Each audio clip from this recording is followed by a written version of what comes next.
All right, everyone, welcome to episode 3 of House After Party. And as you noticed, we have a guy that wasn't here last week, Schwifty. I'm sorry, I missed it. I had a massive 1 download speed and 1 byte upload speed. Not possible to even really get on the internet. So that was fun, although I did get some nice Christmas presents. But this week we have 2 guests because one admin would just probably be boring. So we had to get 2 of them in here so they could argue with each other. Our first, Dave, the man with the facial hair that I'm jealous of, as I cannot grow any, and the Canucks shirt, despite living in Florida, spends all his time watching Netflix and drinking wine. Dave 3, yeah, Dave 3. I don't know. I'm Oh, trying did not I to get say these Dave. names backwards? I don't know. Did I put you Yo, guys you backwards? actually got the names Oh, backwards. hang on. This is easy fix. Oh, Hang on. Watch it. No, see, no, this go is ahead. why You guys keep talking. This is really easy. all right. And apparently, what is currently looks like Dave is our other guest, the head of House Party, the Boom. head of House Party himself, the phenomenal god. Just probably has at least 30 years on me, Anthson himself. So everyone, give it up for in chat. Yep, give it up for me clapping. So those are the introductions. So Wait, I don't get an introduction. and Raistlin, the kid who looks like he just crawled out of his mother. Raistlin, I don't know his last name, but. It's Panashevitz, but yeah. All right. I'm just kidding. Okay, so you guys already know about me and Raistlin. Enough about it. So, Dave, why don't you give us a little introduction of what you are, what you do, how good you are at League, even though you don't play anymore. But go on. There you go. Just go Okay, on. so if you've been here since season 2, actually season 3, right? Season 3. Um, you guys definitely know who I am. I used to cast like every game with Anson and Deck Club Ace, and we had a few other old guys back in the day. They don't cast anymore. They've been around and stuff. But either way, I used to be a caster. Used to be a coach for a team back in the T-Law days. If you know what T-Law is, and you know that was basically the grounds where House Party 5v5 came out of. And either way, uh, all I do is sit in Slack, which is our way of communicating with everyone and admins, and hop on TeamSpeak at least once every 3 days, and show up. And other than that, I talk with people and deal with stuff. So either way, you know, I kind of do things mostly on the organization, the back end, stuff like that. Dealing with tournament stuff, finding all dealing with issues. Kind of running the Premier League, which is nice, and being there when there's what is it when my friend charging and enemy and Winden and my cat need help with the league. So yeah, that's that. That's what I do. Yeah.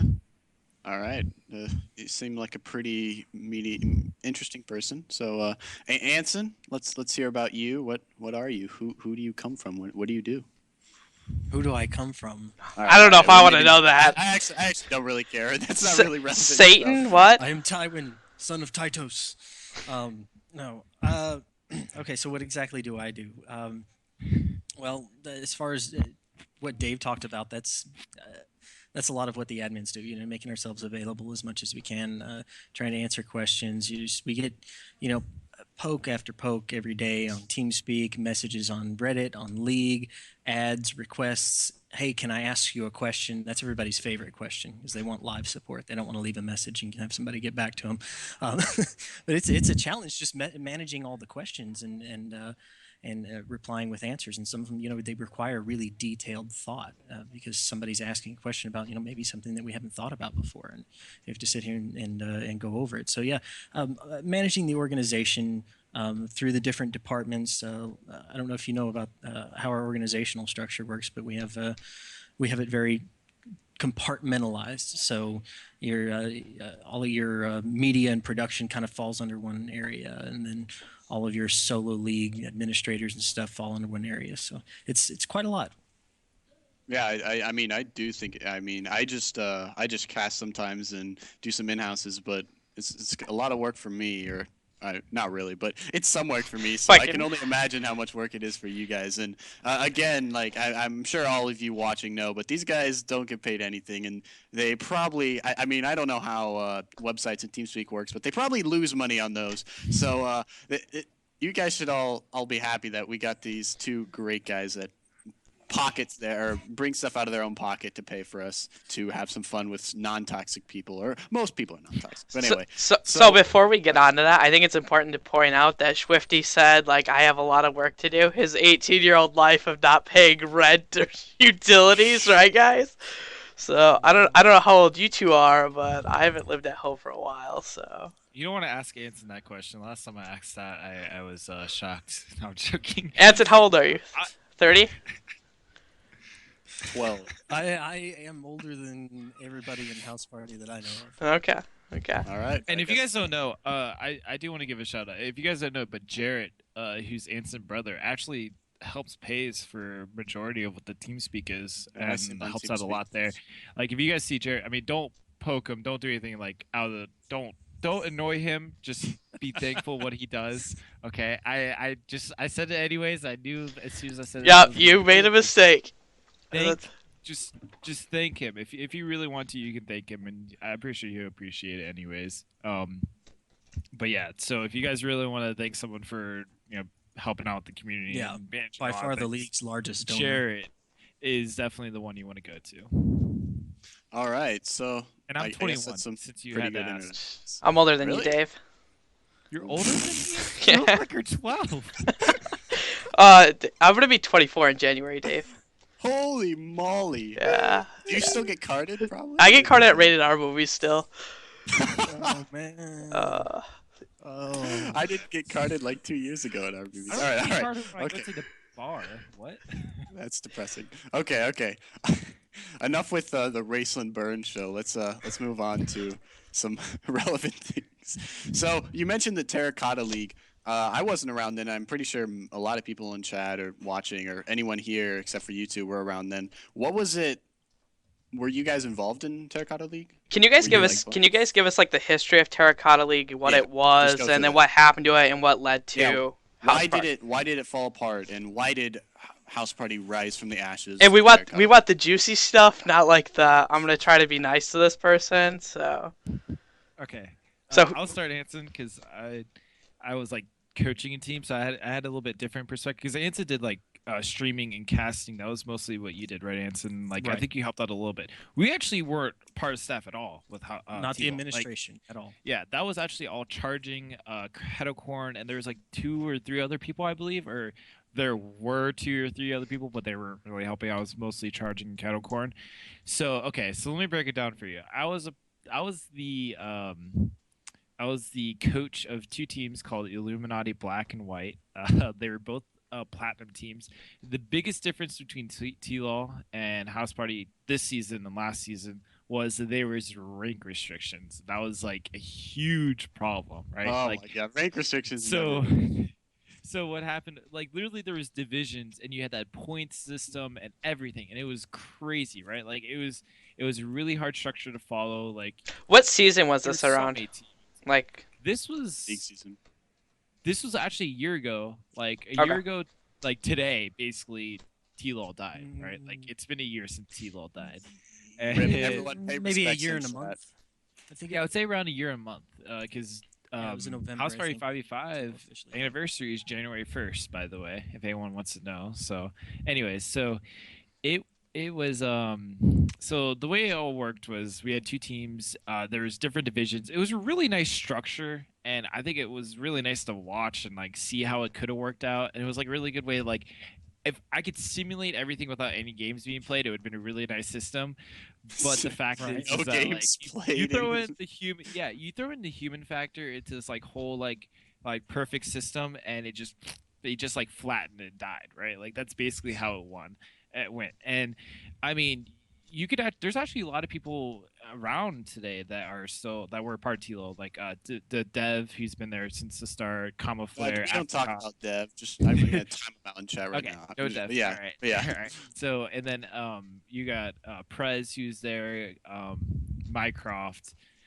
I mean, I could list names going down. I mean, Captain Kimchi, who's the other admin besides me and Anson, and a few others that were there, right? Like we were all you can we were all there. Like and the thing is we were all on teams or we had a team aspect. So we I had kind a of saw. team at one point. Yeah, I think you did have a team because Yeah. I was going to be on a gold team originally, and then I You dropped remember out. Odin's son? Yeah, yeah. Odin's son was one of the original Yeah, teammates. basically. Oh yeah, and Kamo said it right. Basically, anyone on TeamSpeak with the T-Law flare was a part of T-Law. So okay, so going on, we played like 3 games. Like it was like 4 or 5 games actually.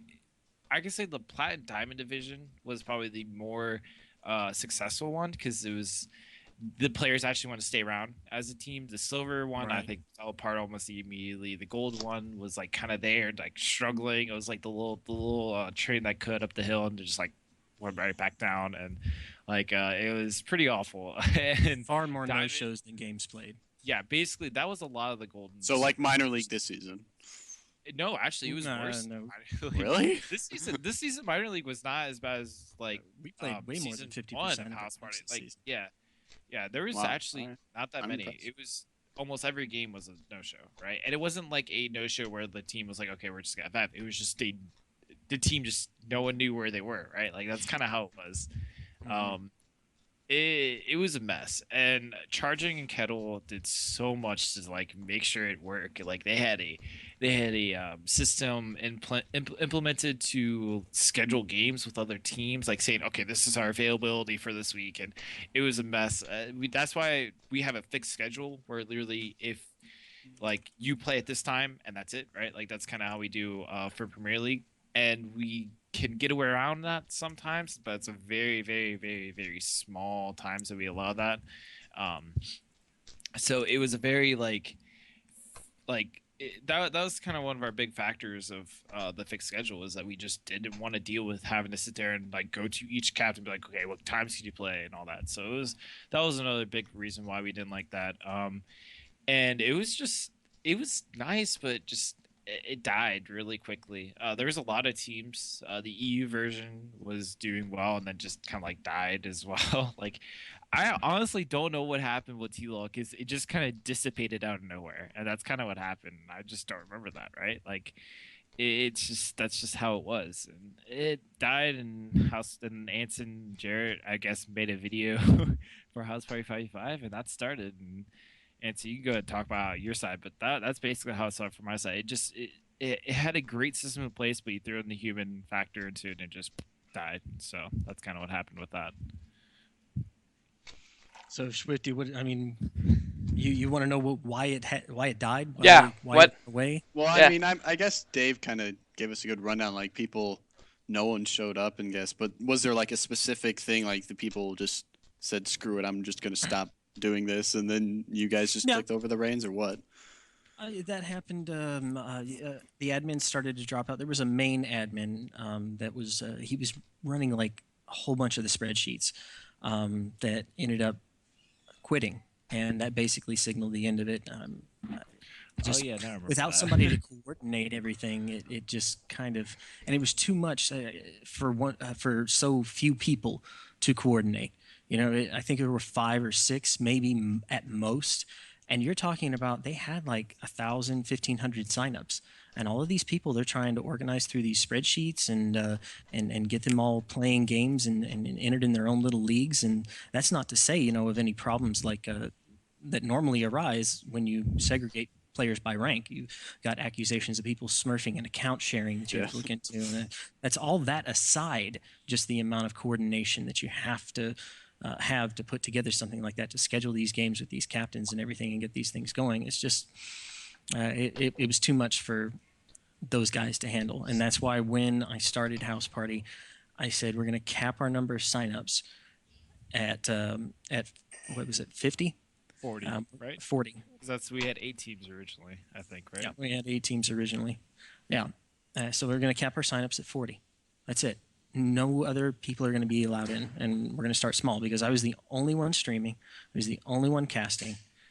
I was the only one managing the spreadsheets and contacting the players and all that. And I said, screw all this scheduling stuff. I took all the problems that T-Law had And I said, we're going to design a system that eliminates them. So everybody that signs up is already going to know the schedule. It's going to be from 5 till 10 every single Saturday. Yeah, I feel like that's like a way better idea. Like, I mean, hindsight's obviously 2020, but I don't know how Right. anyone would think That's that would work with like 1,000 people signing up. And I feel like I like the less. If there was like both leagues side by side, I would like house parties way better, just because you have 40 people, so you recognize people. It's like more of a mock LCS than it would be with 30,000 people. Like, just, and you don't even know what team you're playing, and you don't have any time to do anything. So yeah, I feel like that was a really good idea on your part. And So why didn't they just start fixing those issues? Because that's so when I hear that, when you're like, okay, they had these issues, they obviously knew what some of the issues was. Was there a lot of fighting between admins? Were they not getting along, or do you we not weren't know? on the admin team. Okay, but I didn't. Come on, people hear things.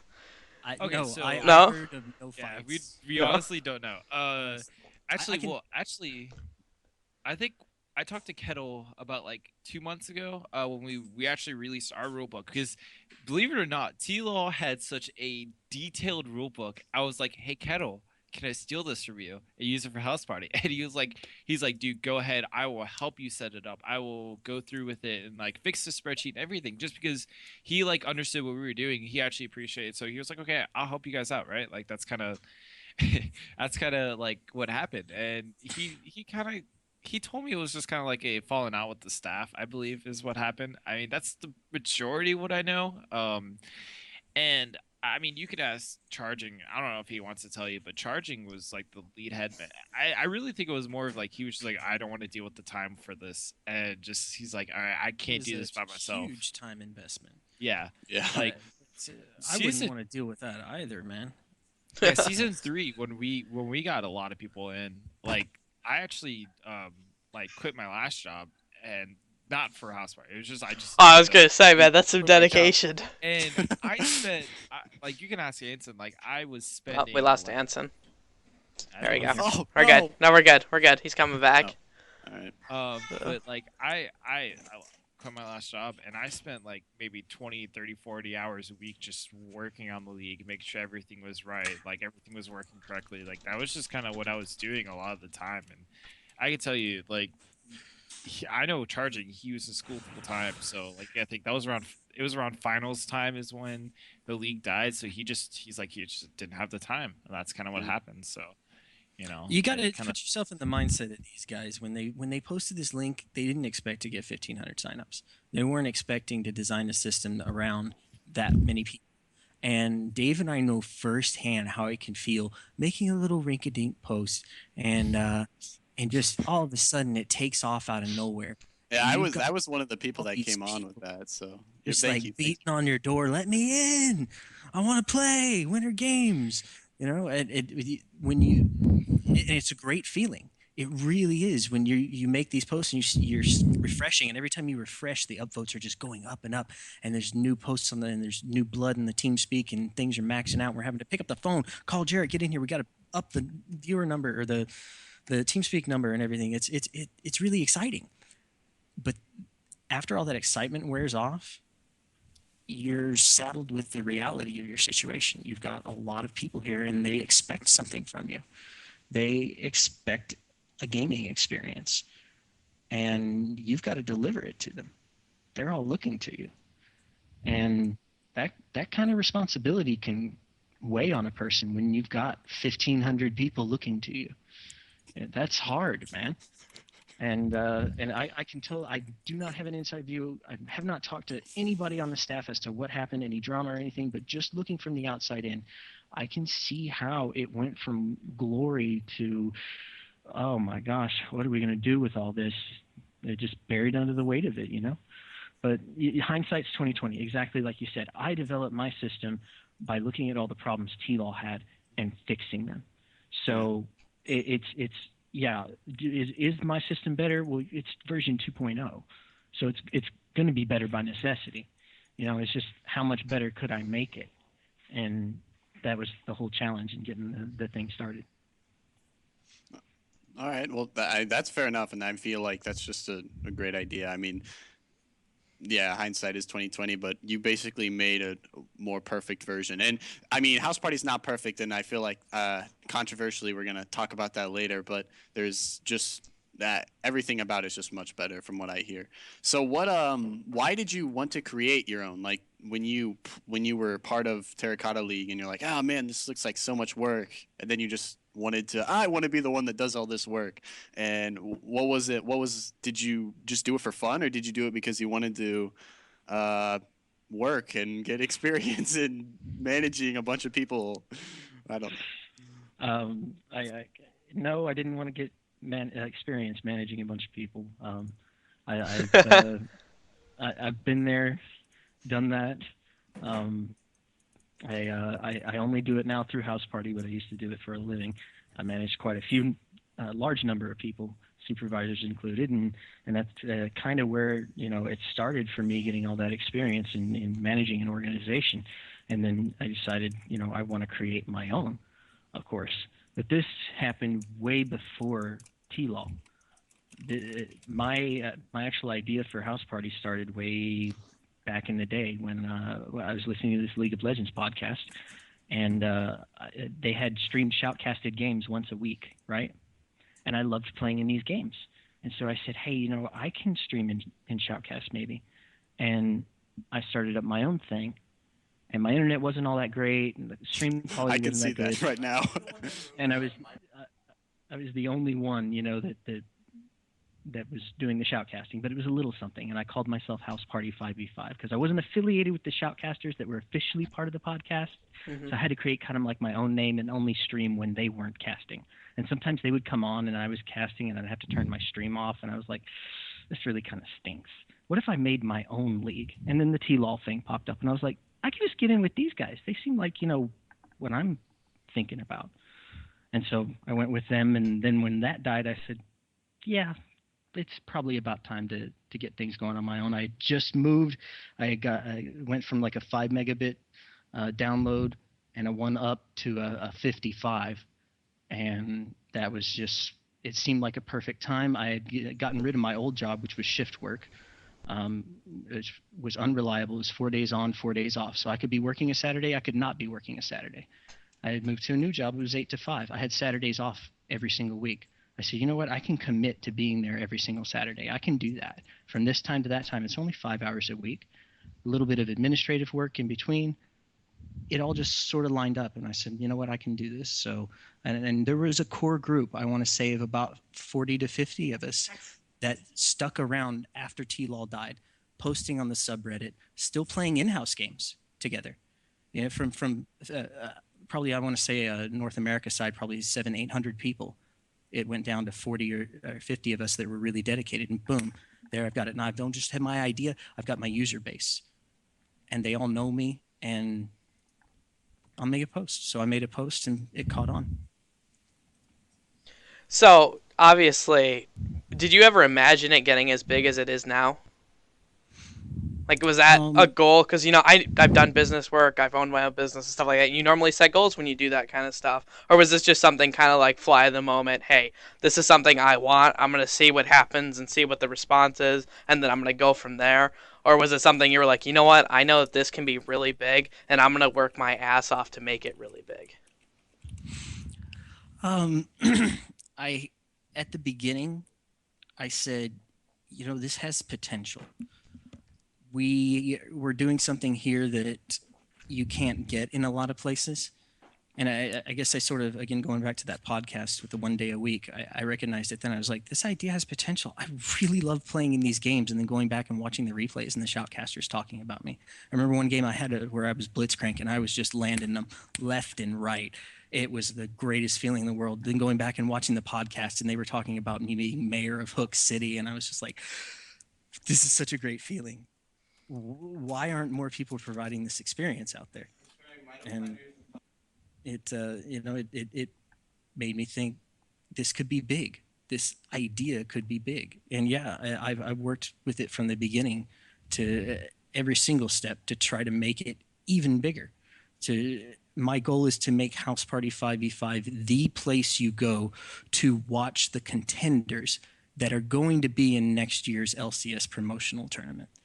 That's what I want people to see, because as far as I've seen out there, nobody else offers the weekly LCS style show where the same teams compete in the same format, just the same way it is in the LCS. Where else can you go to get that level of competition and to get your game streamed and shoutcast and participate in that type of format that's so intimate, where you know your opponents week after week? It's not just a fun thing. I see it as a way for teams that are looking to make the LCS to practice that type of environment, at least in the future. We're not quite there yet. We're seeing some master players join. We've got we'll probably talk about that later. We've got a team that has 2 master players on it that signed up for the minor league tournament. But you think about it, every single season, it just the talent pool keeps growing. We keep getting more and more talented people come in, and yeah, that's the direction I definitely see it going. And I'd love to get to that point. Yeah, I guess that's that answered my next question I was about to ask about directions you want to be going in the future. So I mean, Actually, I have a. That's just one. I have some. Well, let's. all right, let's yeah. let me ask. I'm going first. oh, Swifty, shush. Okay. So, you said that was just one of the directions. Is this something that you're looking to be making like a fully monetizable full-time job eventually? I don't know about that. I mean that you're talking about like you're talking like maybe 2-3 years down the road to where, and I don't even look at it as something that can pay me. Like, this won't be a full-time job for me first, and then maybe some other people later. It's not going to start like that. It's going to be a part-time job at first for maybe 4 or 5 different people, and from there, we'll start looking at our needs as far as full-time staff goes. And our first full-time staff will probably be auxiliary staff. It might be artists or streamers or shoutcasters or people that perform something more than administrative work, people that perform something that has a value that you see on the stream. Those might even be our first full-time staff members. But I don't see a point where, eventually I get paid and then maybe I bring some more people on after that. Now, I want to have an organization where these people who have put in all this work and all this effort and all this, frankly, money to get the organization where it is, to where they can have a part-time job in the future, to where, the organization will give back. But you're talking about, at that point, serious production value. We have our own studio and physical location. You're talking about big time in the future at that point. I know, so but that's the direction. Yeah. So what other directions do you want to go into?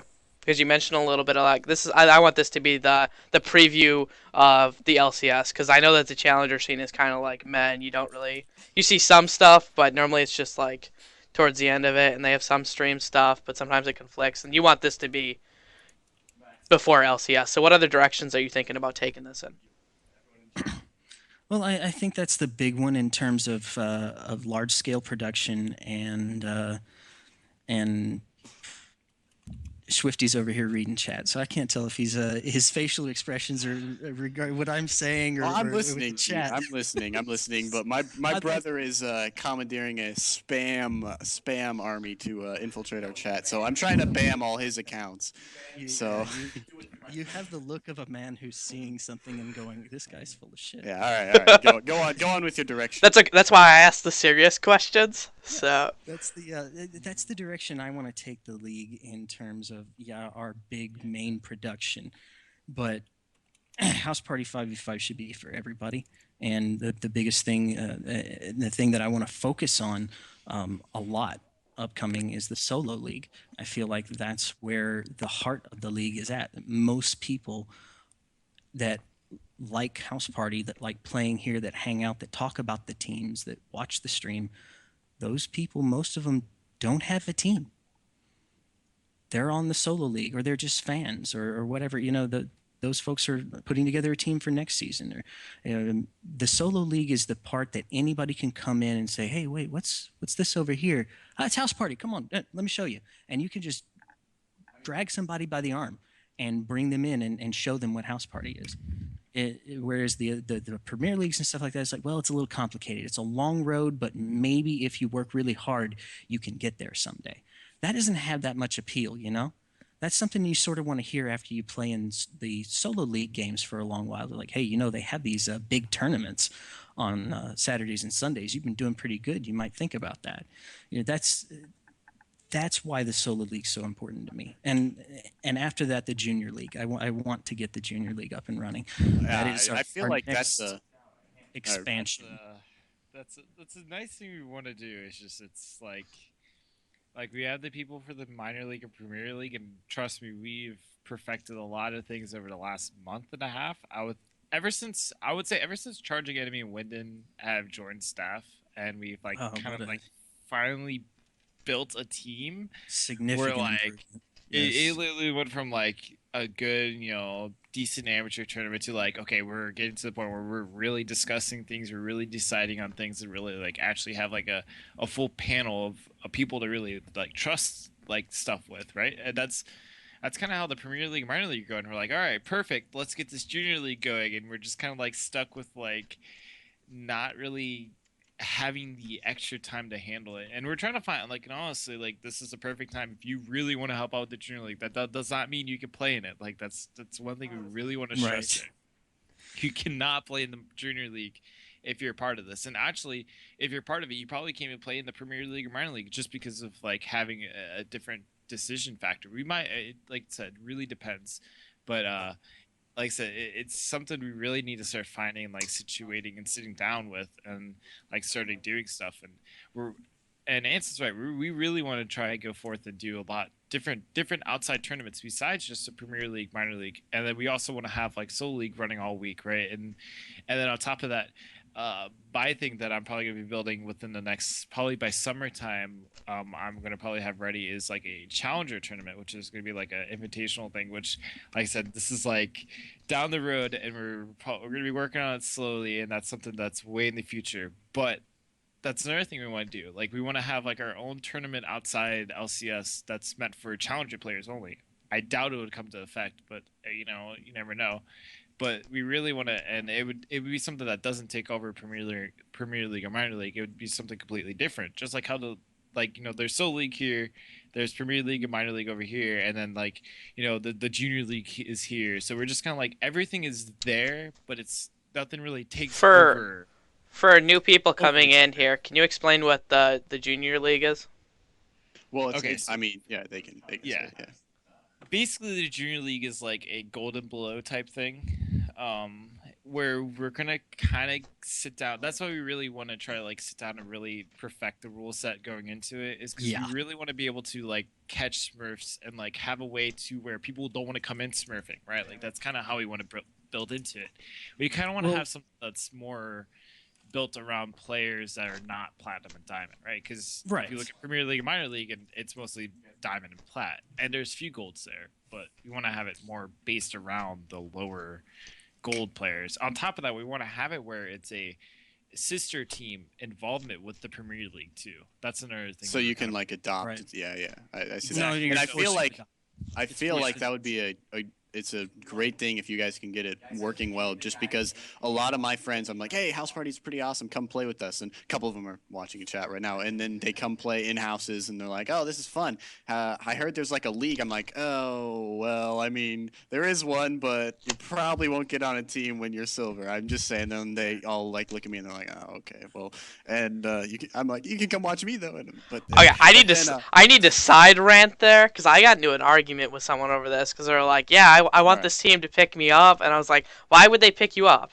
And he's like, well, I'm really good. And I'm like, well, what can you do to prove this? Okay, as someone who's coached teams, I do a lot of stuff and talk to people and like that, and I've done business and stuff. I look at someone and I'm like, why would anyone ever pick you up? And they're like, well, I'm just really good and everyone else is bad. You are not going to get picked up by someone if you if you do not have either a very, very, very good solo queue rating, okay? And by very good, I mean platinum. Well, that's not really very good, but like that's like minimum. And then, or you need to be like top 10 in the ladder, like for people to see you, and you have to have a decent amount of games. Okay, side rant over. Yeah. But yeah, I feel like that's just like a lot. There's a lot. I feel like there's a lot of there's probably more platinum and diamond players than silver players on House Party for some reason, but there's a lot of silver players that I know that follow all the games. They play in all in houses every day. They play with Yeah, everyone, sure. and then they just can't play because they're not good enough. Partially, I guess they're just not good enough to play in the Premier League and minor league. But then the junior league would give them a great chance to just play and be more part of the community, and then having a team like a sister team in the minor leagues or Premier Leagues, whichever one. Premier League teams are probably more. They're up too high in the clouds to be dealt with the small plebeians like that. But the minor No, league I teams. disagree. I Well, disagree. Here's my vision. Every Premier League team is going to get saddled with a junior league team, like it or not. They're going to be named after you. So maybe White Lightning has Black Lightning, or All right. so on and That so sounds forth. Okay, you're gonna have a sister team. Now you can spend zero time with them, or you can spend all the time with them in the world. But buddy, they're going to represent you on the field of justice. That's my vision. I feel like that's My a great, visions that's a have great not always come to fruition. People have been like, "Excuse me, sir, can I point out a problem with that?" And I'm like, "Yeah, that actually might not work." But you know, that's the idea. And the junior league is going to be difficult to get into. Don't people out there that are silver and gold, don't convince yourself that it's going to be easy because they're going to allow people as low ranked as me to get in. No. It's not going to be like that, just because of the fact that we're going to have more applicants than we have positions available. We're going to have to judge our applications, and that's where going back to what Dave was talking about, making sure Smurfs and stuff like that don't get in.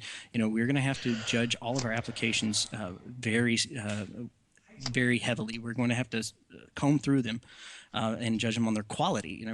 It's not just going to be enter your name, enter your rank. What role do you like to play? Hit this button and you're signed up. No, we're going to be. How long have you been playing League of Legends? Tell us about yourself as a player. Why do you want to play in House Party 5v5?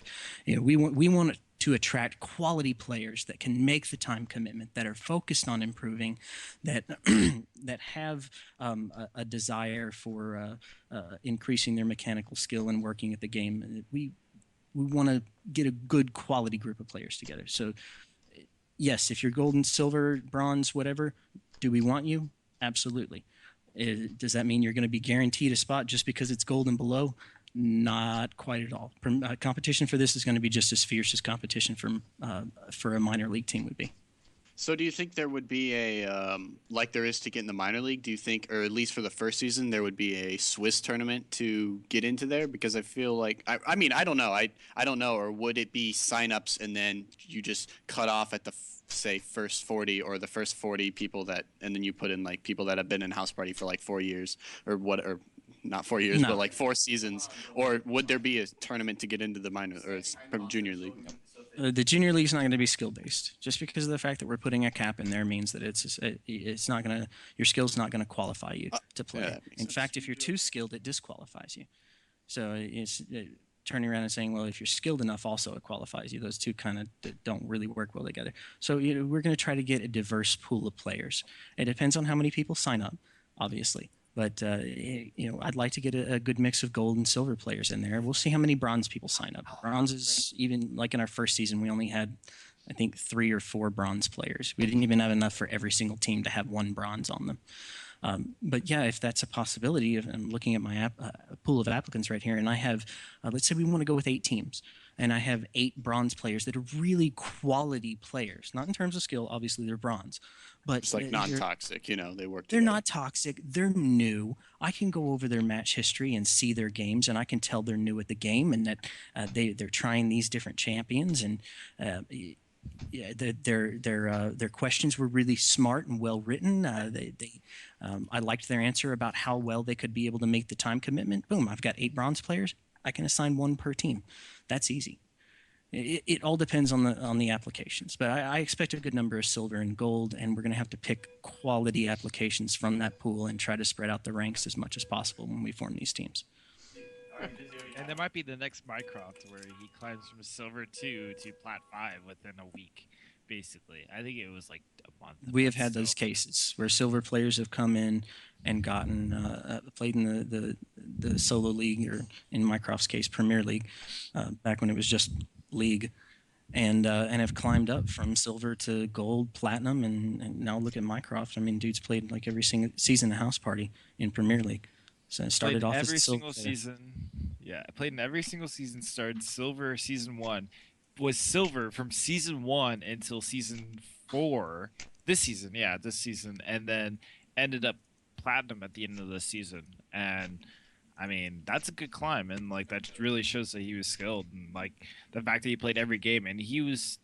I mean, I'm not saying he was the best support in the league, but he was able to. I mean, he had his games where he was doing good against the supports that were superior to him, right? Like it's and it's there. There's a chances there where like I see silver players that are like, oh, I can't play in this, or gold players. And Raistlin made a good point. Like you really have to show yourself that okay, I can be good, because it doesn't matter. It doesn't matter if, like they're gold or diamond, right? Like if you could really prove that you can play in a team environment and like know your stuff, you can be a good player, right? Like it's kind of how it is. But at the same time, if you're bronze and you're like bronze 5 and you're like I'm the best in the world and you only play one champion and you suck at the game, like you're not good. Like you have to really show that you can improve first before you can do anything. And I mean, you just really have to prove yourself is kind of the way of putting it. So like I said, the junior league is going to be a lot of work, and it's something we're looking to work into after we kind of finalize. I don't want to say finalize because the Premier League and minor league is always going to improve. But once we get to a point where the Premier League and minor league are very stable, is a better way of putting it. Which in reality, it's pretty stable right now. We actually have our schedule and everything ready for season 5.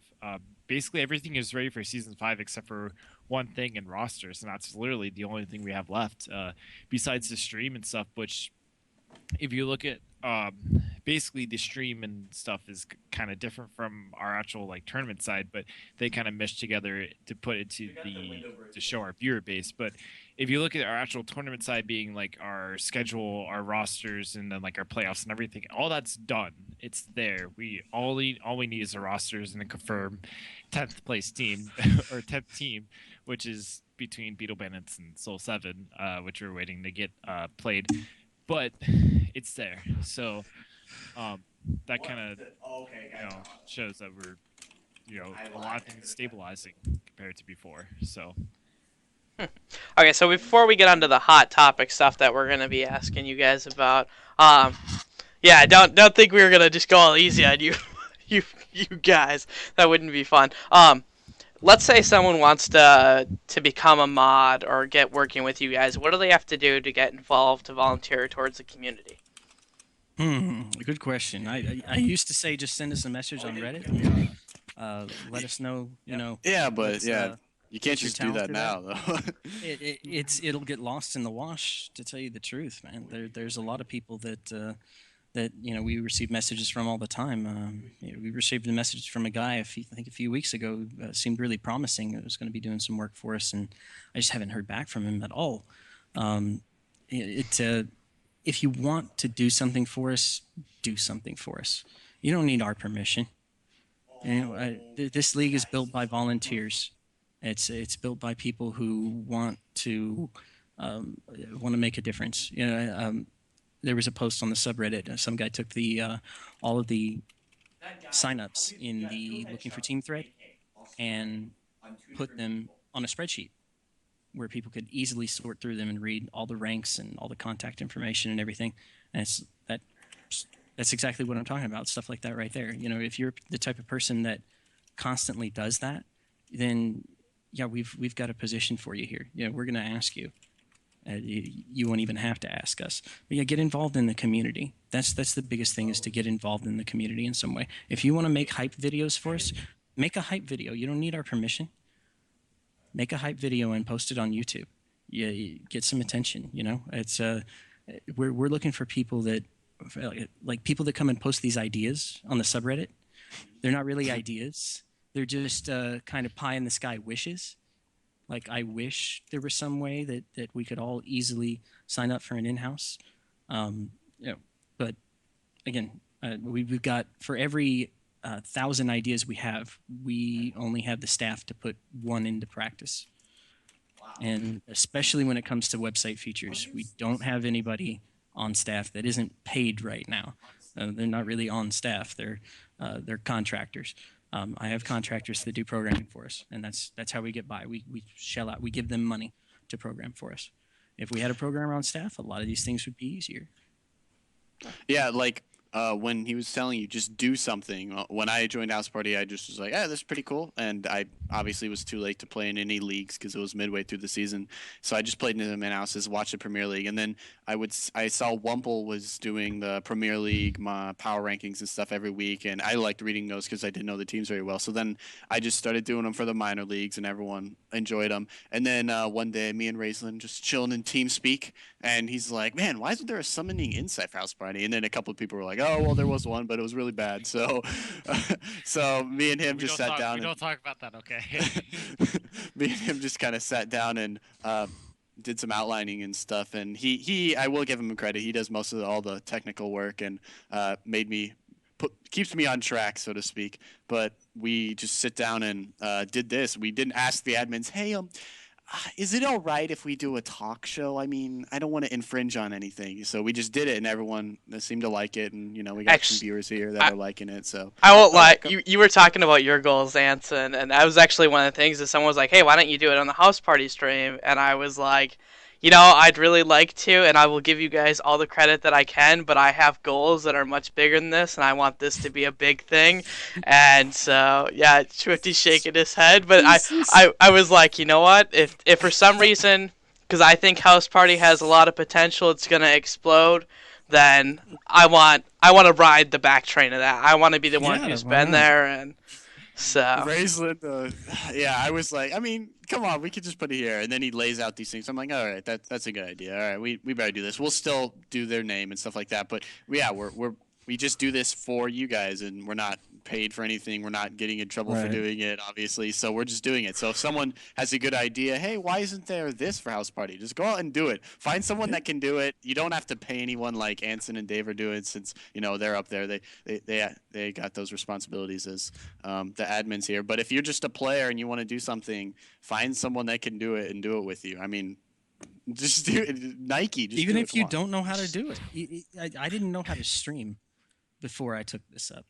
I didn't know how to work all the software the way it needed to be worked and set up overlays and all that. I had no technical experience with that at all. I knew how to work Photoshop and graphical editing and whatnot. But before I ever started shoutcasting, I didn't know. I went out and looked it up because it seemed like something I'd be interested in doing.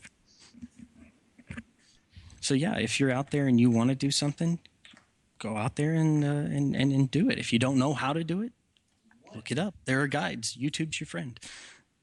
This community is built by people who took initiative and said, I want to do something, and they stepped up and they did it.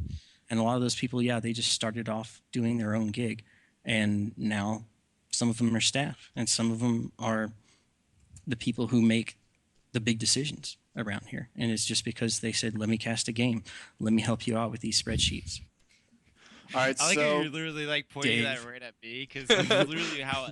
If you guys don't, a lot of people don't realize this, but I was actually season 1 was not even here. I was, season 1 was January of this year. It was so dark times. Yeah, for Dave. it was dark times. I was stuck in my WoW phase of gilding and shit and doing raiding. I was deep into that. Never played League. I played League way before, but it was I was deep into that only. Never played League at the time. It was crazy. And then I talked to my friend Prez, and he's like, "Hey, T-Law died, but House Party 5v5's a thing." And I'm like, "What the fuck is that?" And I saw the subreddit, went to the subreddit, and started reading it. And I was like, "All right, this is pretty interesting." And season 1, there was a drafting stage, which if you guys want to ask about that, you can ask about that later, because I do not want to go into details about that. But it was awesome watching the stream, because the whole draft alone was the coolest part of season 1, right? We literally there's it was basically a time where 8 captains were in a room with Anson, and Anson just kind of went through and they drafted players. It was really cool. Anyways, and I basically I was never there season 1. I was even there for the finals. I think I watched one game the entire season. Season 2, I came in and I was just kind of hanging out, playing in houses, and just jerking around in the TeamSpeak and hanging out with Prez and Ben and all them, and just hanging out. And I shouldn't have said Ben, because I just saw Anson's face look up at the second he said that. And it was funny. I was trying to figure out which one you were talking about.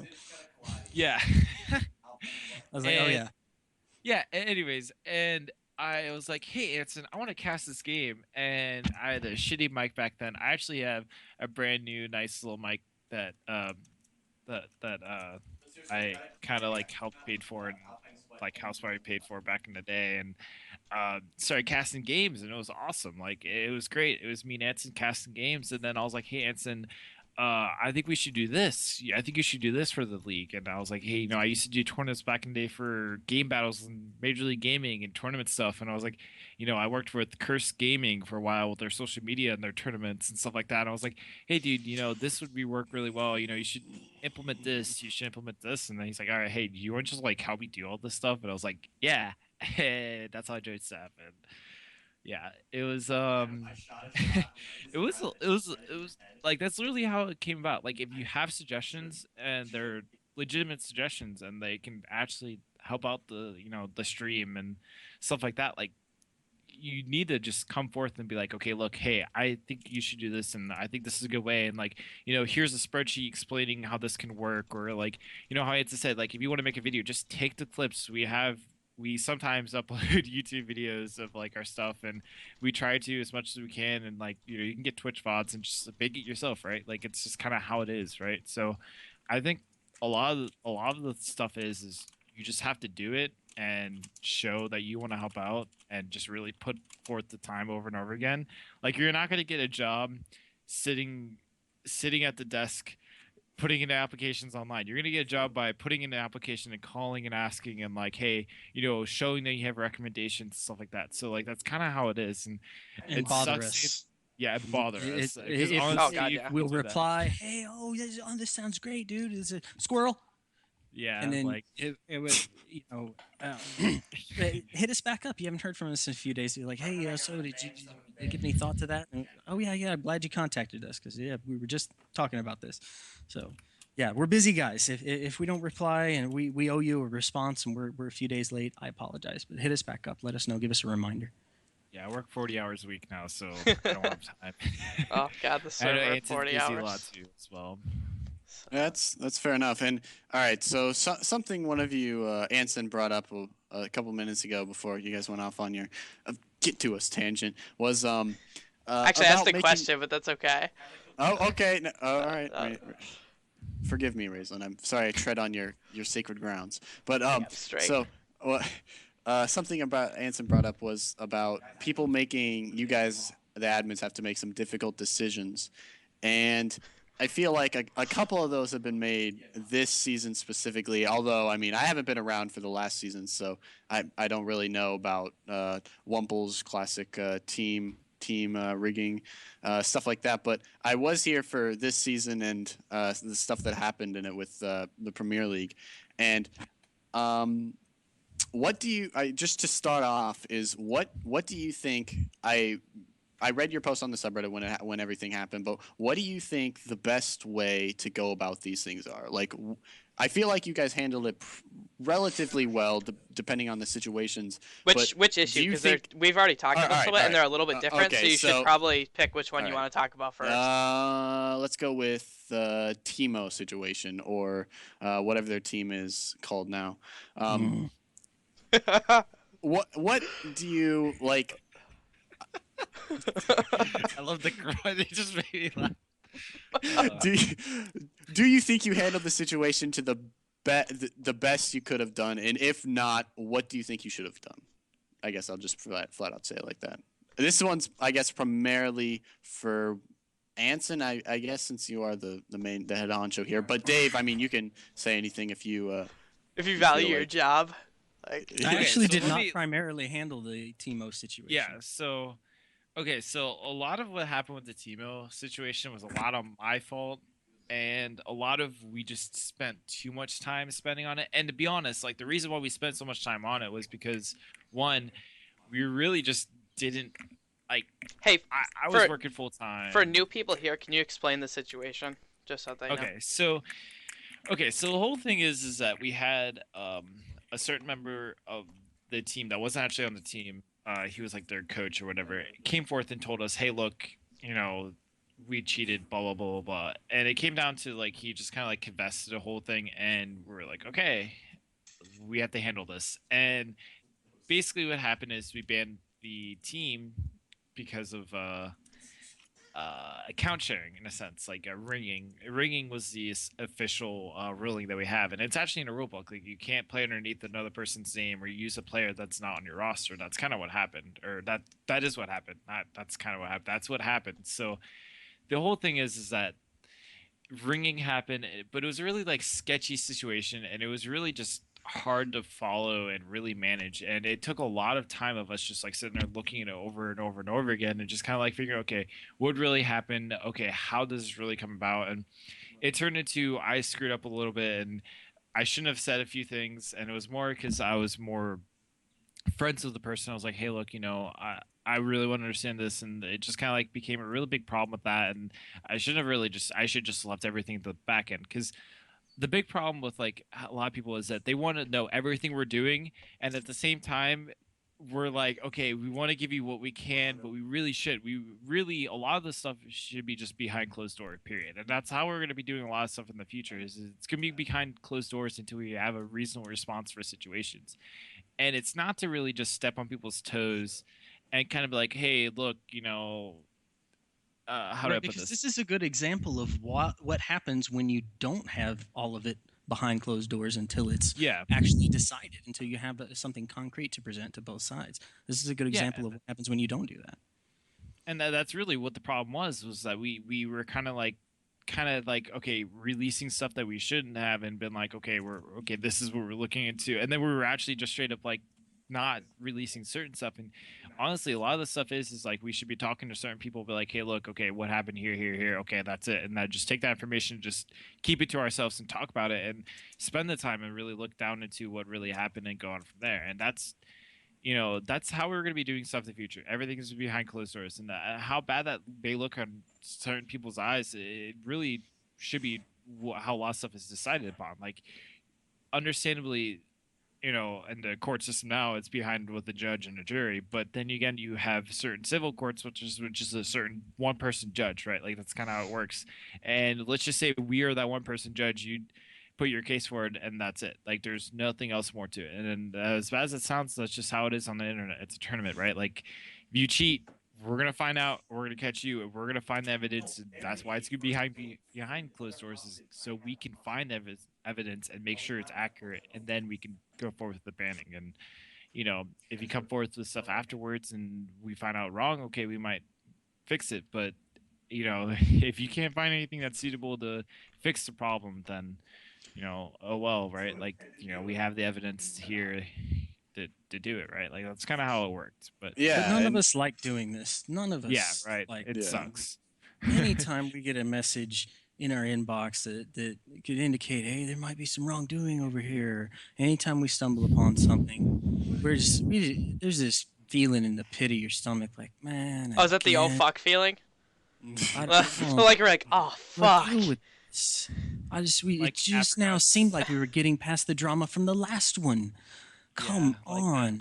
Like Apricot's 2-page confession that we, like, back in the day. Like, to be honest, back in the day, it was Anson. Before I was even saying Anson, just deciding on things by himself, right? And trust me, you do not want that now, because, be honest, I mean, Anson, I don't know if you want to say this, but like, I play devil advocate in a lot of things when it comes to the back end, right? Yeah. And we argue a lot about this stuff. I'm like, okay, like, look, okay, how can we see it from their side, right? Right. I try to play devil's advocate and everything, just because I want We to all make sure do. we have the right decision, and we do it backwards to each other too. Like, we argue, like, we've gotten into heated discussions about stuff just because we want to make sure it's right stuff, right? Like, Mhm. it's a lot of difficult things to do, and a lot of it comes into. I mean, I spent talking with certain people till 4 a.m. in the morning, fixing situations and making sure situations were handled correctly. And it's hard. Like, it's not something you want to do for volunteer work. Like, It takes it out of you. It's and no matter what you're doing, every single situation, or every single solution to a problem that you come up with, you can see how this is going to piss a lot of people off. yeah, And you're yeah. looking at it, you're going, I have bad, and these are both bad, but in different ways. And which flavor of shit do I want to serve up today? when you're in that position, yeah, it's not good to be in that type of position. And we are going to be taking a look at that as we revise our rule book. Already, we revised our account policy. So everybody who has a secret account out there, feel free to play on it as much as you want. Doesn't matter. All you got to do is bring the same account to house party play across the board, no matter what league you're playing in. You only get to play with one. Can't play on two different accounts. Can't play on one account this week, one account next week. Just one account, man. It can be your Smurf, it can be your main, it can be your sister's account. I don't care, right? So, and what that does is, and let me explain my philosophy on adjusting the rulebook moving forward with that. What that does is it takes the burden off of us to have to make sure, number one, that people are playing on their main account. Number two, it takes away the gray area. Well, what is a main account, and how do you define that? And we're all going to sit here and argue over it when somebody's towing the line, right? And then we can all have a big discussion on the subreddit about, well, was it account sharing? Wasn't it account sharing? I've got an opinion. No, I've got an opinion. Why saddle ourselves with that crap? Just adjust the rule book and allow it to be fair game. Now the teams are going to have to be a lot more aggressive with scouting each other. They're going to have to look through match histories and whatnot and find their opponent's secret accounts and scout them, and that's going to be part of the game. And I like that. I'm okay with that. That's like my favorite. Doing coaching and stuff like that, and that's like one of my favorite parts because it really shows who is the good analyst, who is the good person who's doing player development coaching, who's the person doing the managing. And right. I always laugh because I see some people who do some coaching, and I'm not going to call anyone out, but there's some people who I've seen, I heard about doing coaching, and I ask, okay, well, they're an analyst, right? So what have they done for you? Well, they did our pick ban phase. I'm like, what the fuck is that? That's not a good analyst. They're not going through statistics. They're not finding things. What the hell? But you're right. It does make that a more important part of a team when you open things up like that. It makes the analyst position just that much more important to have somebody sitting there scouting OPGG and looking through player profiles and trying to make connections and see what key they put their Zanya on and everything. Now, instead of people trying to do that to blast this other team over here for their secret Smurf so we can get them disqualified, people are going to be doing that so that they can gather information and intelligence on each other. It turns something from a negative into a positive. And that's what we want to do when we look at the rulebook this time around. We're going to sit down. I've already got a workshop scheduled. We're going to get as many moderators and admins together as we can. And we're going to go over it page by page. And we're going to do it with the philosophy of, is there any way that we can solve this problem by giving the players more freedom instead of less? That's going to be the philosophy to every single problem that we encounter. And the answer might not always be yes. The answer might be no. The only way to fix this problem is by putting more restrictions in place. But we're not moving on until the answer to that question is no, until we've looked at every single possible way where we can possibly give more freedom to the players to solve that type of issue. So the fewer disciplinary issues, the fewer rules that we have, the fewer disciplinary issues we're going to have, the fewer bans we're going to have. And I think that's all around better for everybody. It's just we have to keep a core set of rules in there in order to preserve the competitive integrity of the tournament. There's another guy in there. Yeah, I mean, that's fair enough. And I feel like the account rule that you guys were changing is definitely a step in the right direction, especially with giving people more freedom. And people are, I mean, I'm still pretty young compared to all you guys, but I found that people, when you give them a rule like that, they're always going to find a way to tread right on the line and get the rule to go to a new place. So hopefully when that happens, you guys can shut it down pretty quickly. But people listening, don't do that. Just follow the rules. I mean, come on. With the Timo situation, I mean, you guys were going to lose anyway. Just forfeit the game.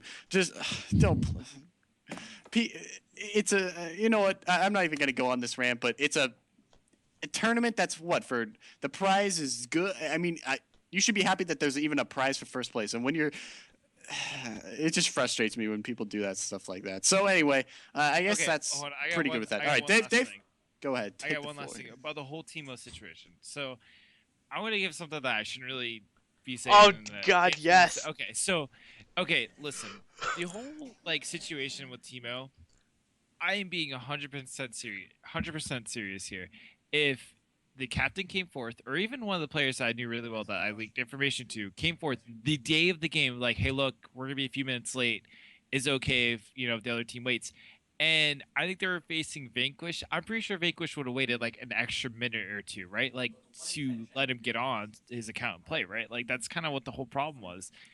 And there would have been no cheating at all, right? Like there's a lot of situations where like is the option to cheat better than just asking the admins or forfeiting and getting better? Like honestly, a lot of the stuff we make decisions on is okay, are both teams okay with it? Like rescheduling game. If both teams are okay with it and we're okay with it, we're gonna probably end up allowing it. It just depends on the situation, right? Like when it came to Lucker Dogs replaying a game against IG, we both asked teams, okay, look, is this okay with them? They're like, yeah, this time it's bad for both teams, right? So we ended up gotten to the point where we discussed a rematch and like a time where both teams are okay with playing the game, and it came forth, right? That's kind of like a lot of our philosophy is if both teams, both captains, not teams, captains are okay with a certain situation and we're okay with it and we've discussed it at least in a short amount of time during the time that needs to be discussed, then we're going to go ahead and go forth with that action. And the rule book is there to have a set of rules, but that does not mean that we can kind of break our own rules in a sense. We're not going to do it every day, of course. It's going to be like certain very specific times, but it's there, right? There's a time and place for everything, and that's definitely one of the times that we're going to be able to be like, okay, this seems like a reasonable thing we could do for both the teams, so we're going to do it. So that's kind of like our philosophy in the long run. And I've run a lot of tournaments, and I can tell you for a fact, like most tournaments will play by the rule book, and if you're like a minute late, then we're like, okay, well, that's sorry, too bad, right? Like that's just kind of how it is. Where we're kind of like, okay, well, both teams are okay with waiting an extra minute. That's fine. We've had a few games this season where it was ended up being, both teams are 10 minutes late, or one team was 10 minutes late, and the other team was like, oh, we'll play whenever, that's fine, and the game got played. So that's really what it came down to. So. Yep, sounds fair enough when teams just follow the rules, and if you can't, let the admins know.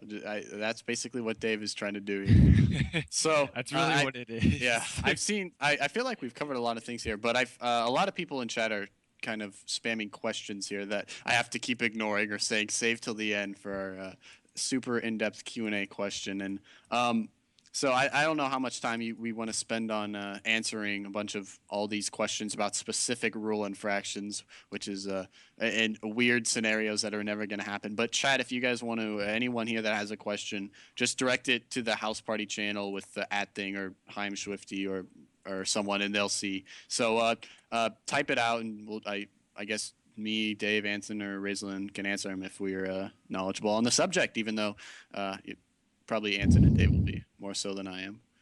So if you guys have more questions, I'm free. This is really the best time all night. So yeah. I mean, I've covered all my stuff. Okay. Raistlin, if you have any stuff, you can. I think I'm pretty much good, but I want to start doing some of these questions because I think it's gonna be a lot, and if some other stuff comes up that we can sidetrack to, I'll definitely jump to that. So the first question from Honey Badger is, what happens if a person in Junior League exceeds the rank of Gold Cap mid to end of the season? Well, I would say that person has accomplished the objective of the Junior League, which is to take players that are rated gold and below and give them a competitive environment where they can raise their skills up. So yeah, that would be fantastic. I think what they're asking is, do they get to stay in the league until the end, or do they have to leave bailout? Okay. If it's because they legitimately improved, if they were legitimately a silver player before they started and they worked their way up to platinum, then yeah, of course they get to, we kick them off the team because they improved their play. I don't see that as fair. If they're absolutely wrecking shop, going 12-0 mid by 15 minutes, then okay, that's where that player got himself. He listened to his coaches. He listened to his sister team. He worked with his teammates. He improved his play. If it's because the guy was actually a platinum smurf all along and we find that out, well, I mean, that's a different story. You're not getting kicked out because you're platinum, asshole. You're getting kicked out because you broke the rules. Yeah, fair enough. Roshiro, Cell7, Roshiro, says, if a team plays only on their House Party accounts for House Party, but they have a second team of Smurfs that has no connection to the main accounts, how is completely negating scouting gonna work? That question is, you should rewrite that question. Roshiro, that's not really worded very well at all. I don't even know what he's asking. I get what I want to point answer is, this. Yeah. it makes sense. It's something we kind of like want people to be honest about, and it's hard to really like be like, okay, be honest with what your main account is, right? Like, because everyone has their one account that they've had since day one of League, right? And some people kind of like switch their account to that, and we want people to use that, right?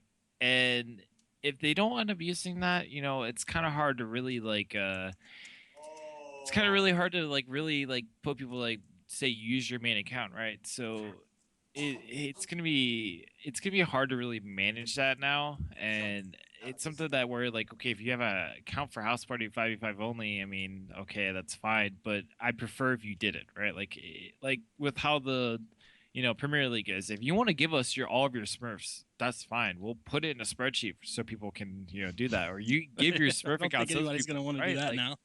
Yeah, no. But Yeah. at the same time, that's just kind of how it is, right? Okay, so if 5 people have 5 Smurf accounts, right, and they don't play at all with you, ne'er the twain shall meet, right? That's your strategy going into it to not get scouted. I suppose that might work out if you all have 5 level 30 accounts that have a competitive amount of champions and runes and pages on it. That's awfully hard to get. They're very expensive, or a lot of time you have to invest in it. But assuming you got a group of 5 together, I guess then that would work out in your favor if all 5 could keep their mouth shut. Yeah, I think that's the thing that somebody then it all breaks down. That's where your intelligence comes through. It's intelligence is more than just scouting on the OPGG boards. People talk. Yeah, I think coming from someone who's done analysis work and stuff like that, people have Smurfs, but the thing is, shut up, Schwifty. Oh, sorry, I haven't heard that yet, guys. Did you guys know that Raistlin has done analysis work for teams? Because he just hasn't mentioned that. No. So, one of the big things about shut up, Schwifty. Plug. If people want to hire me, I'm for sale. No, but so like when people are looking to scout people or stuff like that, most people don't just play on their Smurf to try out new champions or try out builds or stuff like that. Yeah, they do stuff in scrims, but then everyone has the option of doing that. So, assuming that everyone is doing it, you're still in equal standings. So, let's say one team, one season is like, you know what, we're gonna all do, all Smurfs. We're not gonna practice with anyone. We're not gonna scrim with anyone. We're gonna hide them. We'll just do our main account scrimming. Assuming that the stuff in the scrims doesn't get leaked, which it probably will, then you're going to be playing stuff in blind. And yeah, you might work, but that's the same thing as doing like a cheese comp or something like that. So you can do, like, it's unrealistic to say that an analyst isn't going to be able to find the stuff that you're doing. Like, because you have to practice it in solo queue. Most people don't just practice it only in 5s. So, and it'll happen one season. If it does happen, it will happen one season before other teams are like, you know what, screw you, we're going to do the same thing. Yeah.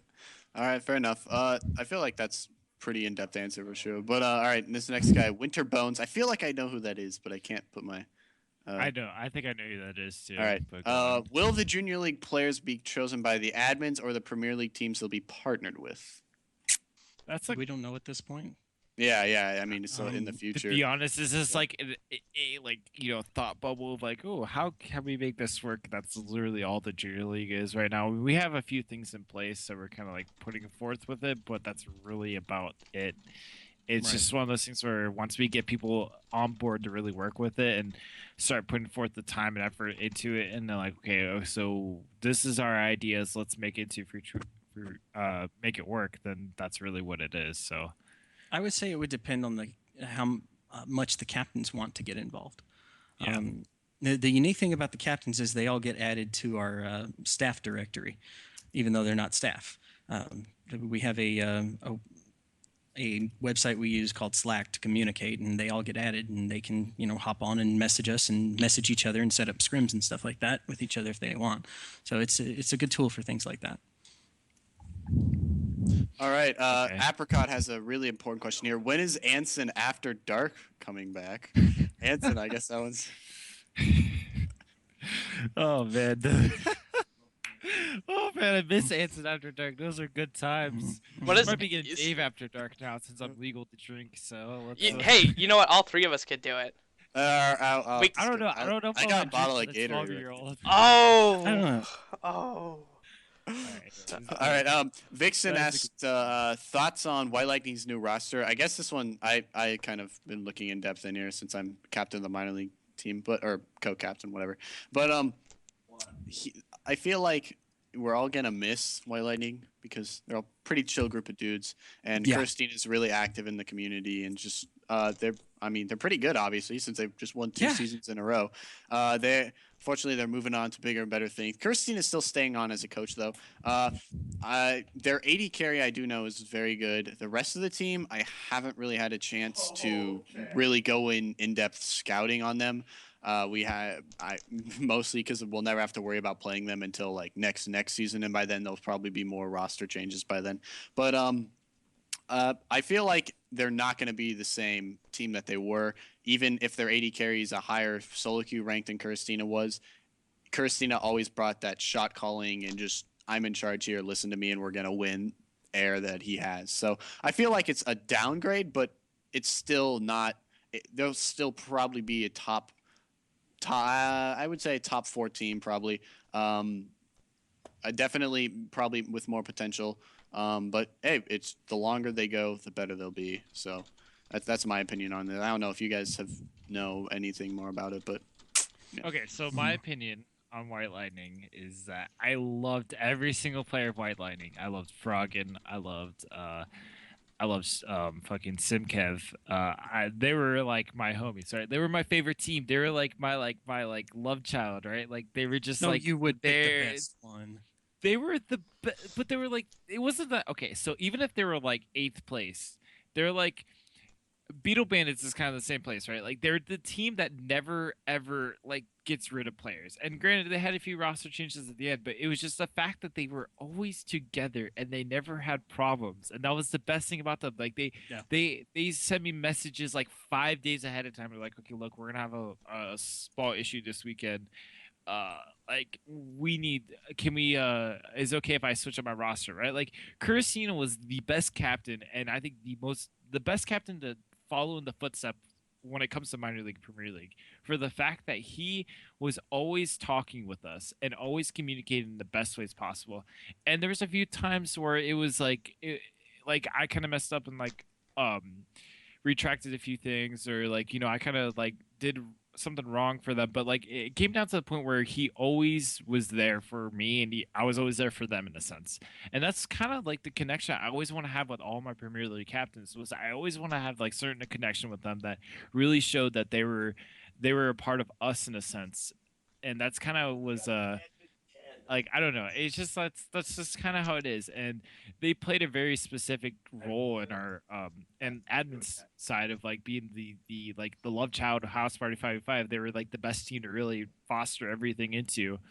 And it sucks to see them go, to be honest, because they were like, you know, last season champions and this season champions, and you know, they might be next season champions, but it's the fact that White Lightning is still going to live on, and that's the most important thing too about it. But and the thing is This is that, our first franchise. yeah, basically, First, they're like the TSM of League, right? Or no, I don't Of want to House say that. Party. Yeah. They're the hold on. They're the Cloud Nine. oh Jesus Christ! They're the Oh, Cloud Nine of House Holy Party balls. 5. I see you bought all of your like advertising stuff with you. You got the Canucks, you got C9. I mean, you got Jesus. Oh, He's got an man. iPhone. Yeah. Wow. Sell Wow. out. Chat The spam whole sell thing out. is okay. So the whole thing My is phone's the- going the commando. Cloud- So yeah. is mine. So the thing I love is to like live Cloud dangerously. Nine, or White Lightning is like the Cloud Nine of House Party 505, but the fact that they stayed together for so long, and they're gonna pull like what Cloud Nine did this season, where they had trouble at the start, right? Like they had problems the entire start of the season. That's what's gonna happen for them. It's just a fact. And they had troubles at the start of this season, and it kind of like what broke up the team in a sense. But at the same time, I don't know. I'm just really excited to see them.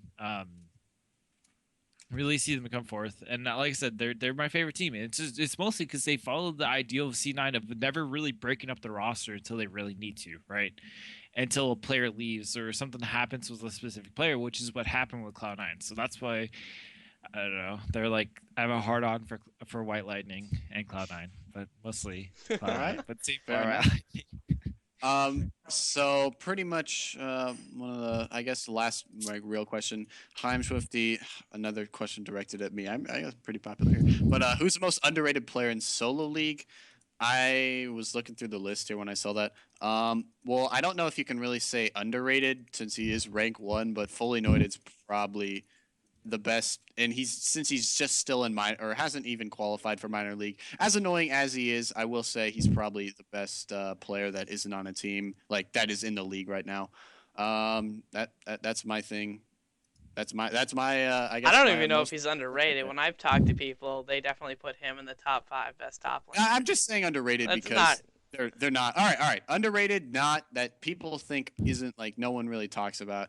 Let me go through here. Let's find someone here. Um, a lot of people say this Raistlin kid's pretty bad. I Yeah, think right. he's all right. No, Right. Surfer Dude is actually one of my good friends. He's an 80 carry main. He's really mechanically good and stuff like that. He kind of has a weird attitude occasionally, but he's definitely a strong player. And he's not. I don't think he's on a team right now. So 80 people looking for an 80 carry, pick my man Surfer Dude up. That I like for Surfer. I would agree with that. I think he's one of the most underrated players. But I think part of it is due to his connection. Like he's Oh, definitely he's not yeah, even he's not even like in America right now. He's playing like in Paris. Yeah, he yeah was telling me about he's that. in Paris playing across seas in America. And he's still Diamond too. Like Yeah, I'd probably he's go pretty with. good. Okay, I do want to answer this question because Go it's from Wampus. It was directed at Anson, but basically me and Anson. I think it would be fun to have a house party all stars with small prizes for the winners. We actually did all stars for last season, and we were going to do something soon. Like we want to do other tournaments, and that's kind of like like in our downtime. Like when we have weeks off, we want to put something within those weeks off for Premier League, just because Saturday and Sunday is like a really good day for about everyone. So like that's something we want to do and we might end up doing in the future, but it's something that we really can't do right now because like I said, the big thing is moving forward our schedule is that we basically want the House Party 585 channel running every single day of the week, with Saturday being Premier League, Minor League being Sunday, and then 5 days of Solo League stream games, and then maybe switching out one of those days with Junior League, and then one of those days with our like Challenger Invitational tournament that we're gonna do like 5 months from now or 3 years. Doesn't really don't no one really knows, or switching up with one of the like a and then like maybe having a week off between two seasons or 3 weeks off. We want to do like a all stars tournament where we literally take teams and do an all star voting, which is what we did last season. And like there's stuff that we're gonna want to do, and it's just we try to do it in the best place possible, but that's it. And I have one thing for everyone watching that's more directed, uh, that's not really on schedule, um, but it's going to be there. Anyone that's within Premier League and that wants to watch Premier League for next season, this is something we're going to be giving out to the captains moving forward. But I want to go ahead and release this now because I think this is something to give a more idea. Oh, that's not it. Wow, what a thank you. link. Hey guys, everyone go click on that man, great channel. let's click on that link. I want to give out this. This is our new schedule, rosters, everything. The rosters are. I do want to make sure that everyone knows this. Rosters are not updated yet. We have not confirmed rosters yet or anything. This is a very basic new spreadsheet that we're doing, right? Like this is what we did last season. We basically copied everything over because it worked so well, right? Like that was one of the best things about last season, that our schedule was perfect, almost. Finally. Like that was our biggest problems with like season Gosh. 1 through 3 Getting was that that we nailed never down, you had have no idea. like this schedule is perfect because we literally just put in team names and we randomize everything, and it fills the schedule, and we don't have to do anything past that, right? Like that's literally all this schedule is, and that's the best thing about it. And I just want to make sure that we know, like, people understand that this is what we're going to be using moving forward. The new roster sheet is what we're going to be using forward, with the fact that, like how I said, if you want to give us your Smurf accounts, okay, we'll put it in the spreadsheet so people actually know. I want to actually start putting in links to op.gg, so it makes it easier for teams, just because why the hell not, right? Like that's kind of what we're moving forward. Plus, it makes it easier for us. So if we want to look up at op.gg for one of our players, we just click on it right there too. Um, it's more of a like to really help out everything. And like I said, this is almost the same as last season, so there's really nothing too big difference. But the one big difference that I made sure we did this, and this is why I love White Lightning so much, is because Christina gives us me great ways to improve the season. Is that we already have playoffs set for next season. Every single date is set for next season. We're starting on the 9th. Just so everyone knows. We are ending on March 26th. That's going to be our finals for next season. We don't have, I think we have 1 week break because no holidays. Yay, no holidays. No holiday. It's like the best thing about this season is there's going to be no holidays. Holidays Like- just suck the hype right out of it. Yeah, it sucks. For And everybody us. has to break for holidays. I mean, Yeah. you just can't not break, But it really does Nice. seem to just. Yeah. So there's another question in here saying, have you guys ever thought of teaming up with other well-known organizations like Victorious Gaming or Ride themselves for your tournaments? Depends on the organization. Depends on the offer. There's a lot of I mean, I obviously this wasn't directed at me, but there's a lot of organizations I played in, like for like small weekend RP tournaments, and they are just so poorly run. Oh my god, they have these like huge team speaks with 1,000 people in them, and then the start time's at like say 7, and our game doesn't start till doesn't get started till 7:45 because the mods are busy jacking themselves off somewhere or something like that, and it's just like not a good experience. I've used like the VG tournaments. I've used oh man, I can't remember another one, but I've used more than one, and just every time my experience is always terrible, and then we always lose in the first round to some challenger team that's playing in a tournament for some reason. But yeah, I mean, I don't know if partnership would be that good of an idea, but obviously it's about Anthson and Dave for a question about this. Answer. I mean, this I'm question. open to anything, really. It depends on the offer. This isn't my first rodeo, as we say in Texas. This isn't the first time that I've run And just an to let you know, organization. Anthony lives in Texas. I'm so on the he knows opposite that end, safe. so But Anyways. I used to do a webcomic, and I was approached by this really popular Magic the Gathering site, and they said, "We like your work. How would you like to come work for us? We'll pay you $50 a webcomic." I was like, "Wow, that sounds really great." And I took a look at their contract, and it basically like made me a slave to them. And once I quit working for them, I couldn't work anywhere else for like a year and a half, and it was just filled with all sorts of junk. So I took it to my lawyer and I said, "Man, what do you think of this?" And he was like, "Let me ask you a question. How badly do you want this?" And I was like, "You're telling me this is a pretty bad deal." He's like, "Well, they kind of got you by the nuts here. How badly do you want the $50 a comic?" And I said, "No, I'm gonna do it myself here." So I've been there before, and I've been approached by organizations before, not for House Party, Are- but All right, and just usually the question. big organizations hit you with that gigantic contract that makes you a slave to them. So the likelihood is very small. All right. So are you? Do you still make that comic? No, Oh man, there's this magic comic I always read, so you know. Okay. no, Random this question, is back in the day. I'll send you the link after we're done. Oh god, that'd be cool. But Schwifty, you're probably like 6. yeah. You know what? Maybe. This was back in the Ravnica block. Oh. Okay. Never mind. how That was a long while ago ago. that But was. I wasn't 6 then. Anyway, so 12. He was 7. all right. So all even right. if you were double 6, you would still be pretty damn young when I started doing that comic. Probably. There's another question about standout players from the minor league. I can't remember who asked it, but I just saw it, and I can't scroll up that far since chat's spamming some stupid thing. Definitely Soul 7's support. Philly. He was or she. I don't know any of the Soul 7 players' names. But he was probably one of the best.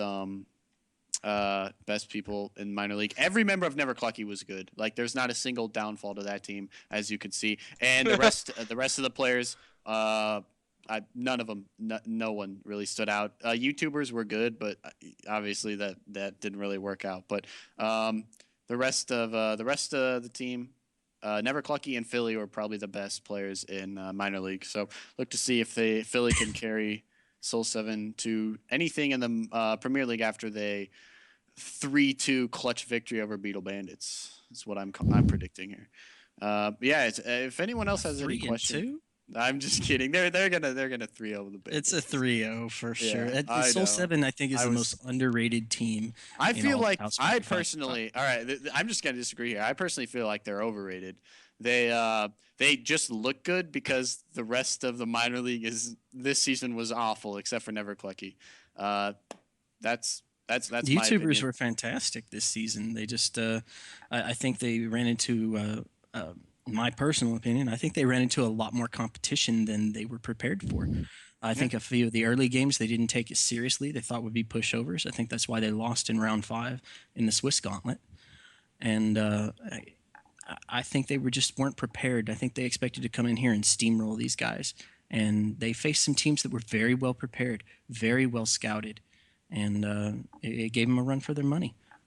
Yeah, I do agree with that. And then they also had the problem of having a pretty much new roster, except for Gordon Ramsay, every single week. So it's hard to have a good team when you are playing with different people every week. Yeah, but you're Gordon Ramsay. You're out there recruiting challenger players to play for your team. That's another Got to thing. understand these guys' connections, man. This guy had Hoofspark playing on his team at one point. And then Insanity, like ranked 40 in the challenger. Like whenever I turn on streams to Double Lift and Sneaky, Insanity is in the game playing. I'm like, wow, I wish I was that guy. But I feel like this episode has gone on for quite a long time, and we're winding down here, just answering random questions from Soul 7 in Twitch chat. As apparently they're the only people that are talking now. Well, we have 51. Well, let me clarify what I said on the most overrated team or underrated team. In terms of player skill, I think a lot of that's where they get the names, the stupid name Suck 7. And people look at them, these individual players, they're not as good as these other individual players. That's not where Soul 7's ability shines through. Yes, any of these guys would wreck me in lane. They're super talented in lane. There's just teams out there that have more talent, but they're still winning games, and it's because of their teamwork. It's because of the team environment that their coach has cultivated. I see him as filling the same role as White Lightning's coach did in the previous season, the previous 2 seasons. It's when you have that solid anchor on the team, managing the roster and the players and shot calling and everything, it makes such a huge difference. So that's where I think they really shine through, and that's why I see him as underrated. I'll probably agree on you with anybody on skill to skill comparison, just player to player, or like bot lane to bot lane or whatever. But a team as a whole, league is a lot more than just the laning phase. Yeah, that's fair, and I feel like Soul 7. I almost called him Suck 7 there. Soul 7 does have an edge on the rest of the teams. They're my favorite team. Yeah, Dave likes White Lightning. I like Soul 7. I feel like Soul 7 is probably the best coordinated team in the minor league, at least, and having a stable roster. As you can see, look at the 2 best teams in the minor. I've talked about this on the weeks before, but I feel like it's just so obvious, and teams still don't do it.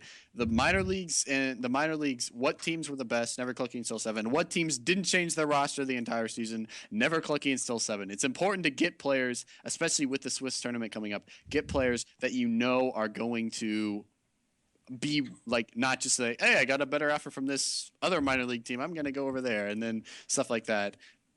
Or players who can meet the time commitment. Yeah, what good to you is a Diamond 180 carry who can only show up for 50% of the games and doesn't make practices.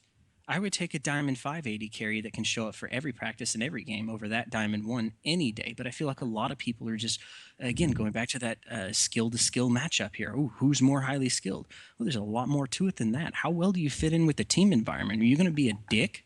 Or are you going to be somebody we can work with? Do you take constructive criticism very easily or not? There are so many things more to consider than somebody's individual talent. That should just be kind of a benchmark to get in. After that, you start getting considered, especially for our Premier League teams. Yeah. So I think leading off to that, this is a good segue because there was a question asked, and I think that you will be able to talk highly about this. It's I think it's from Naz. So he said, Anson, you told me earlier you were excited to see my team perform, but could you go into more detail? What exactly about our team, fully noted, Bladed Thesis, Little Frosty, Notorious, previously known as Nat, and Alex and Theo, are you most excited for? All right, Okay, I'm I excited wanna- to see. hold on, Well, hold- You've got. I mean, hold on. This is my Yeah, question. yeah. I can't answer. Yeah, Yes. Well, hold on. Okay. I just Okay. want to throw in a little joke comment here. I'm excited to see how far before they get banned. All right, there you go. That's my. All right, go on, Anson. You That's can. literally what I was gonna say too. God damn it. And I was gonna say jokingly at least. So you made like. I All right, wasn't hey, really- that was me jokingly, definitely. But okay, Anson, you can answer this one though.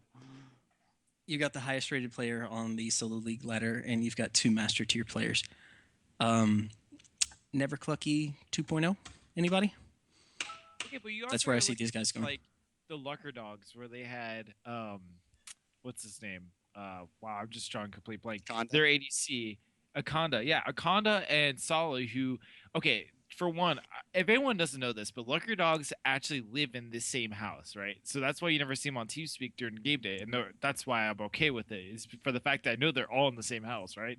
So in reality, they all can be played on different accounts and switching computers midway through the game. But the fact is that they all live in the same house, all right? That's a big factor for that team. And Akonda was Master Tier. 2 of their players were Diamond 2, Diamond 3, and one of the players was like Diamond 1. And they all have Smurfs, so I'm pretty sure all Diamond 1 or above. And I think that's just kind of like how they are. And in reality, like I said, it was really exactly, they lived in a gaming house, right? And they're all Middle Eastern or Apricot. I think a few of them are from Kuwait, and they're all, I think, foreign exchange students or something along those lines. But either way, the whole thing is that they are French. Yeah, there you go. One of them is French. A few of them are Middle Eastern. The thing is that team was they're the same thing. Like, they had a master tier player, they had high diamond players, and they weren't really that good in game. Like, they played against teams, yeah, okay, they didn't show up certain games, blah, blah, blah. You go on about that forever. But the fact is that they came in, they showed up for games, and they still didn't play well. And this is a team that's been playing. Sure. I really want Apricot. I really want to okay. see Apricot enter this. But they've been playing together since, like, 3 seasons ago, right? Like, a league, not a house party. And they still didn't, you know. Okay, but at this point, all you have to go on is the individual skill. You have no idea how this team is going to function together because we've never seen them play together before. They might be a train wreck. They might be a complete disaster and cursing at each other even when they win. We shouldn't have made those mistakes. They could fall apart. It can happen, you know. But It'd be hey. last season Zark's team for week 1. Zark had a team. I'm gonna bring this up because if you don't know, Zark had a team that was like all top tier players. Like, this was like an all-star team. Like, I was expecting to go so far, right? They played week 1, lost, like, won a game, and they disbanded basically after that. It was the funniest thing ever. And it was really, I'm not really harping on those guys. It was just like, you could bring in top tier talent, but if you don't have a set, like, play style with each other and really connect, you're gonna lose games. And, like, the thing a lot of people don't realize about tournaments is that you could be really good, but you're gonna lose games. And that's the thing. Like, you might be you might be Fnatic, right? You know, win every single game, but it's gonna come down to the fact that they basically like, you're gonna end up losing a game, and that might break part of the team, and that's really gonna be a big factor. But if you can get past that breaking up and stay together, and I mean, I'm pretty sure Raz might have some insight on this, but if you can keep it together, a team together after they lost more than 10 games, you're on a good team, and that's kind of how I see it. And Jack poked me on TeamSpeak. They also lost to the second worst team in the league. Too. That was the funny part too. They lost to the second worst team in the league. So I want to just make sure people understand. Okay, I'm gonna jump this side train back to Naz's team. So I actually do coach for Naz's team, which is kind of funny. And so I actually get to see some of their scrims and such like that. And I'm willing to bet that they take #1 in Swiss League, and they go on to Minors. They take #1 in Minors, and then they go on to Premier, and they take #1 in Premier. As long as they stay together. And I'm willing to bet that because they do have communication problems. I will fully. That's why I'm coaching for them, is because they have communication problems, and that's what I do. Is I actually work with them with some of their stuff right now, and depending on what happens with Swiss League and my team, I will probably stay coaching them. Shut up, Schwifty. Wait, Raistlin coaches guys? Did you know this? So, but no, like, oh my gosh, I've seen them play against. I heard he's an analyst. Right? Actually. No, actually, I don't like analyst work. Fuck that.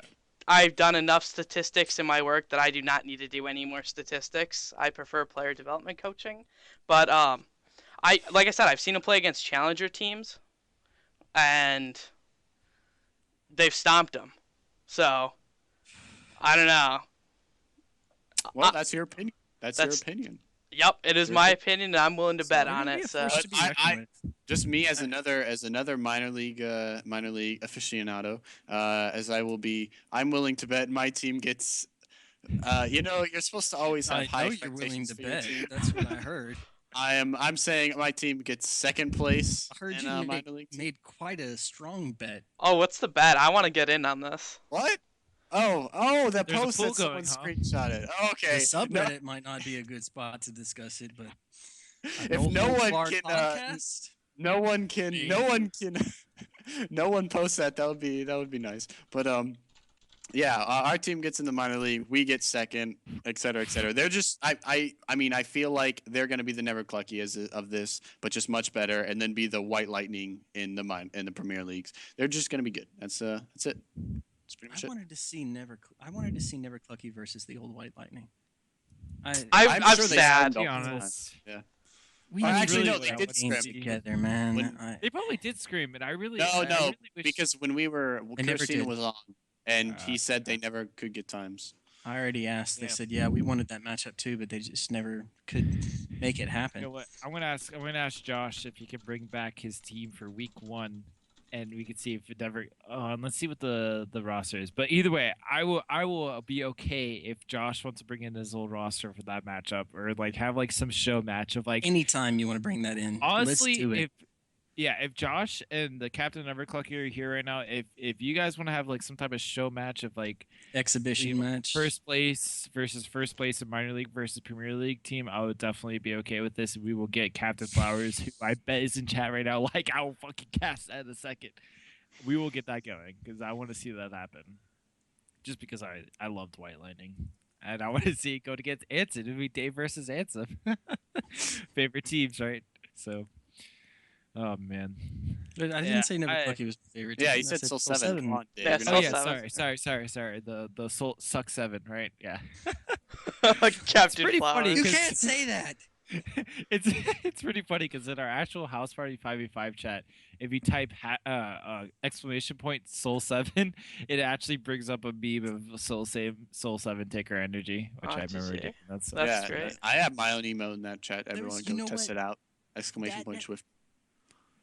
that's the best part, is It's making just- memes. You know what? That was the meme in the beginning when Soul 7 wasn't successful. When Soul 7 Yeah, I've heard this wasn't one cool. already. All of the hipsters were like, I was- take my energy, take it. Soul 7, we love you. And then when Soul 7 started winning, they're like, boo, suck 7, I'm a hipster. I was waiting for the fucking hipster. Boo, suck 7, I'm a histers. Damn it. Okay, you need to wrap this up, Schwifty. All right. We're David Anson having a little bit too much to drink here. So, yeah, Did but you notice the color in the glass changed? yeah, I did. It went from white I to you not see white. The bottle in my hand. It's almost Yeah. empty. too. Well, Fuck it, when you're down to the last bit, why waste it? Fucking right. Glass and just- I agree with my Gatorade, guys. Don't drink. All right, but no, that's goddamn chat. Do you guys have any last minute shout outs you want to do? Yeah, if you any shout outs, go ahead. Say people's names. Say like you're cool. I don't know. Just go for Okay, it. so Yes. I will go first since I Oh have. God, I here have- comes the I have a list. Let me pretty- get Oh, my Jesus screen. I have a pretty Christ. good list. Okay. So I want to give first shout out to anyone that's military, and this is because of a certain someone. My mom's military, my family's military. So if you're military, really like thank you for your service type of thing. And I really want to thank Tommy, who's a part of House Party 5v5, who actually just came back from Afghanistan, and I'm glad he is back and alive. So Fuck yeah. Thank you, vets and all that stuff. Deadbeat, good friend of mine. Thank you for being part of the community. Kimchi, thank you for being the wonderful flower you are. And then Flowers, thank you for being the amazing caster you are. Prez, thank you for being a great friend, person who got me back in the house party 5v5 and back into this community. I'm literally going through TeamSpeak right now. You're going down the list here. Goddamn. Yeah, okay. I want to thank Anson, of course, for letting me become a part of staff and really showed me how fucking impossible this is to run. And I mean that in the most it is possible, but it really gets to the point where you kind of have to break apart what you really are doing, and it hurts a lot because you spend more time staring at a Google spreadsheet and chat messages than you actually get to play video games sometimes, and it really can be stressful. So, but I love it, I really do, and I really love being a part of the community, even though I'm never here, and it sucks sometimes. But I really want to make sure that people understand that we are here. It's just not as much as you want to be, as much as I want to be, right? And leave us a message. Yeah, exactly. If you send me a message on Reddit, I'll probably respond within the next 2 days. I'll give you a 5-day minimum or 5-day maximum, but the thing is I'll respond. And if you hit message the mods, it goes to all of us. Yeah, of course. And that's the best thing to do. The best way to get somebody like that. Just shoot it out to everybody. Yeah. And I want to thank Schwifty for being the devil advocate in Slack. Every time I see you, you like to make some comments I love to see. And I'm like, I like what you're thinking there. So it's nice to see that happen. I love when people challenge authority. That's kind of something I like to see. And I want to thank you and Raistlin for, of course, hosting this thing. Raistlin, I like it. He said it right, or pretty close, right? Is that how you say it? Raistlin's right? What? It's close. It's closer than what you said. I just say raisin. I know. Raisins, That's good why. stuff. That's wrong. That's better. It's I like raisin. It's Raistlin, but or Raistlin is closer. Like if you say it fast, Raistlin. But Raistlin. he never says it right. Raistlin. Well, all right. I'm not gonna go down the whole laundry list like Dave did. But I don't know. I'll do one person. Mashari, you are the Davos Seaworth to my Stannis Baratheon. Not that you're my hand of the king or anything. What the fuck did that even mean? That's Game of Thrones if you reference. watch 50. Game of Thrones, you're gonna get it. If not, Okay. wiki it. I may have chopped off your fingers before, but you've served quite well. I think Mashari is probably the single most dedicated person in the community that has not been hired as staff. So just for all the stuff the work that he does behind the scenes that he doesn't get recognition before. Isn't that Apricot? I don't. Is that Apricot? Yes, Apricot. That's such a Mashari. Oh, speaking of, I actually have to shout out to Apricot too for he kept track of my Schwifty family members every time they walked behind what's my the camera. final count, Apricot?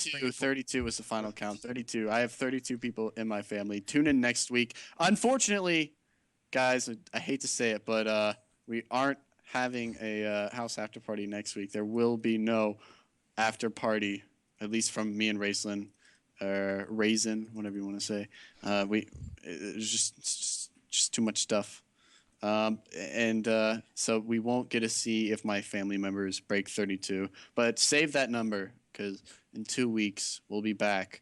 And by this time, will the minor league Swiss tournament when is the exact date for that? The Swiss league will be done. Yeah, Swiss league will be done. We'll have by then we'll probably get some cool guests from the minor league to come and talk to us about that. So stay tuned, especially if you follow the minor league and are looking to get in the Swiss tournament, because by then Swiss tournament will be done. We'll have our top 8-10 teams. Is it? I don't think there's been a communication that hasn't been decided yet, but we'll see who does there. And I guess we just got to thank you guys for tuning in. This is probably our most interesting episode. I'd say it's probably my favorite. No offense, Kirstina and Flowers, but Dave and Anson just way better than you guys. Good We to also see Dave and Anson after dark. Flowers Yeah, was both awesome. drinking, right? yeah, Dude, Flowers Flowers is pretty was cool. good. Bro, we didn't have Schwifty there, guys. Come on, you can't forget that. Thank God But, for uh, small Flowers is favors. amazing, dude. Like, have you seen how sexy that man is? Like, Yeah, I he's thought, pretty I thought his voice was sexy, but then I saw his bod. I was like, all, holy all shit. you need, all Flowers needs is the Schwifty hair, and he will be a completely. Exactly. Yeah, But let's go. so get on that, Flowers. Now that chat's getting a little out of control. You two are getting there, so I guess we're gonna call it a night here. Thanks, everyone. Give a thanks to Dave and Anson for coming on here. And I guess that's it. Chat. Good night. Dave and Anson, thanks for being on the show. Not a problem.